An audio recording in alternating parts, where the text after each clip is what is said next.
Really, really fast players. They've stolen a ton of bases. They're going to present a challenge with setting the table with their left-handed slappers and then good hitters coming behind them. They have good pitching. I think that's a big reason why they're here is because of what their pitching's been able to do. They dominated their conference throughout the season and won their tournament, so I think they have a lot of momentum coming into Knoxville. Specifically in the last 2 days, what have you guys really been working on offensively to get those bats rolling early and making sure that you put up a good offensive performance?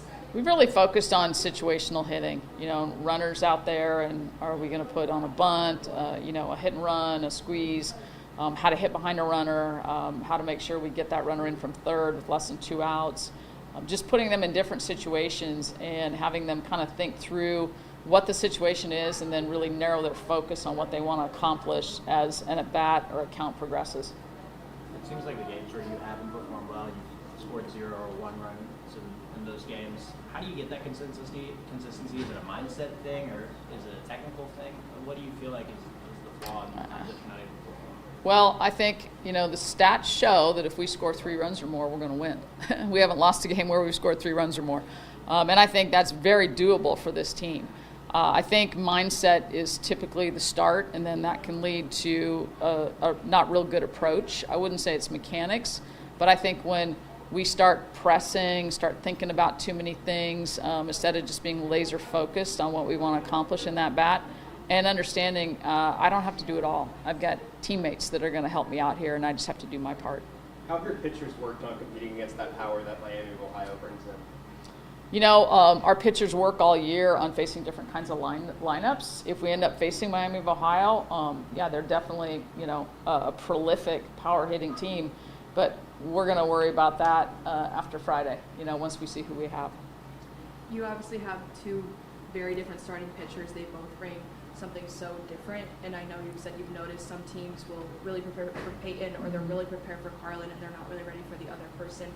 What have you enjoyed about the strategy part of that and kind of adjusting on the fly, seeing what they're looking for in your pitchers and how to use their strengths to your advantage? Well, what I enjoy is just having those options there and how competitive they both are. And they show up every day. I mean, knock on wood, but, these guys don't get sick. There's not a day where they come and say, yeah, I'm not really feeling it today, coach. And they might be, under the weather or whatever, but they are both so competitive that that's never going to be an excuse or an obstacle. And then just knowing that if you feel like a team is starting to get on one or cheating to maybe what they're doing, that both of them have other options. Their game isn't just one-dimensional, but B, you can always go to the other one. And then it's a completely different look, and it's really hard for a team to adjust that quickly. And when you do something like, LSU, you put Peyton in, you put Carlin back in, when you consider the speeds that they're pitching at, can you put into perspective just how big of a challenge that can be to adjust from someone throwing like 73, 74 like Carlin to someone like Peyton who's going to attack the zone like she does? Oh, it's really, really hard. Really hard. And Carlin is doing something that really college softball hasn't seen. It's not like you can go, oh, yeah, remember last year we faced 76-mile-an-hour so-and-so. People just don't see that. So they can try to prepare for it with machines and, shorten the distance in their work in the batting cages. But, if we feel like they've over-prepared for Carlin, then here's Peyton, who's going to spin the heck out of the ball. So it's just great having 2 very reliable options. Carlin having that ability to kind of do something that people haven't really seen before, is that something you saw in her from the moment she got to Rocky Top last year? Has that really surprised you as well as the head coach? It's something we saw when we recruited her in high school, just that velocity. I think the thing that separates Carlin is most hard throwers don't have the ability to throw a changeup like she does. And to be able to throw a changeup that's coming in there at like 60, it's a 15-mile-an-hour difference. That's really, really hard to adjust to.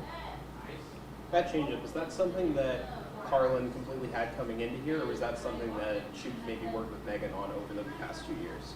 It's a little of both. She had it, so it's not like we've taught her a new one, but she didn't really refine it to where she could command it until she got here.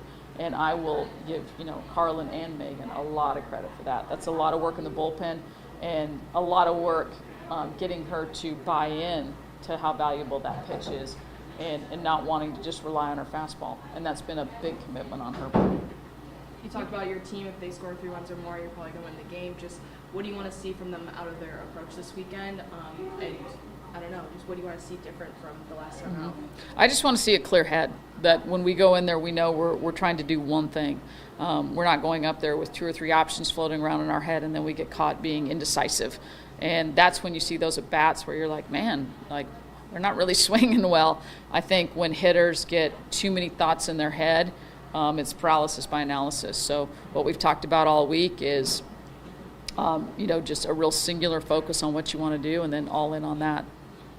You mentioned against like LSU being able to make those adjustments as the game's happening. What's the challenge of making adjustments live and not being a hindsight 2020 kind of thing?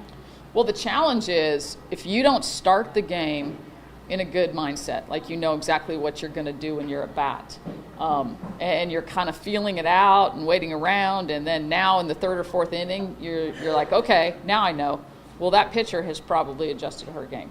So now you feel like you're just chasing a train. And so it's us being committed to things early in the game and then being ready to make, quick adjustments and let the first plan go and totally go in on the next plan in another at-bat or from hitter to hitter. And so it's, it's a lot of, hey, flush it and now move on and be all in on this. It really seems like your staff has played such, important roles in this team's success over the last 2 seasons. Just for you, what was that, process like of, finding those right people and trusting them to run with what they're good with to make this team the best they could be? Yeah, I mean, you go back to when Ralph retired, and that was the biggest challenge for me was, 20 years with your husband, and now you're going to have a staff where a lot of people that you don't necessarily know. But I got really, really good recommendations from people I trust, and I have to say it's been better than I ever could have anticipated. Everybody on this coaching staff works really, really hard. They take the same amount of pride in this program and the success of Lady Vols softball as I do. So we're all on the same page and we're all aligned that way. They care about the players. They will spend, whatever hours they need to, early in the morning, late at night, making sure that our players have everything they need. We all work well together. We communicate well together. And it's a big deal for a head coach when you can trust that everyone on your staff is doing their job and doing it to the absolute, best they can. We got time for one more. With Peyton getting drafted to Athletes Unlimited last night, how do you think you sort of prepare your players for that sort of professional opportunity when it comes? It came for Ashley last year as well. Well, I think people know that Lady Vols softball players, if they bring them onto their pro team, they're going to understand how to be a professional. They understand how to conduct themselves both on and off the field. They understand how to prepare, because the professional ranks, it's a little different. It's a lot of left up to the individual to make sure you're prepared. It's not as much structure with the team practices and everything we do. But I think they know that the young ladies that come out of Tennessee are going to be independent, and they're going to be able to take care of themselves. Thank you, guys. Thank you, Coach. Thank you. Thanks, Phil. Thank you.